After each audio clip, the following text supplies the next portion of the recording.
আসসালামু আলাইকুম। আমরা আজকে এসেছি ফরিদগঞ্জ চাঁদপুরের বিখ্যাত আউয়াল সুইটসে। ফরিদগঞ্জ আউয়াল সুইটসের মালিক মাত্র কিছুদিন আগে মারা গেছেন। আমরা তার রুহের মাগফিরাত কামনা করছি, আল্লাহ তাকে ব্যস্ত নসিব করুন। আমরা আজকে রুটি পরোটা দিয়ে আমরা মিষ্টি খাবো। আজকে আমাদের পরোটা বাজা হচ্ছে। এখানে মালাইকারি সহ অন্যান্য মিষ্টিও আছে, তবে এই মালাইকারি বা অন্যান্য যে সকল মিষ্টিগুলো আছে সেগুলোর জন্য এই আউয়াল সুইটস ততটা বিখ্যাত না।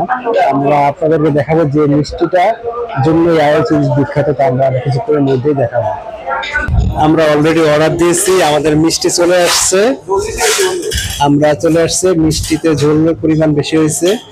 ইনশাল্লাহ আমাদের দুই ফারুক ভাই এবং মামুন ভাই খাওয়ার জন্য খুবই উদ্রিক্ত। পরোটা আসার আগে তারা শুরু করে দিয়েছে। আমাদের রুবেল ভাই আপনাদের যে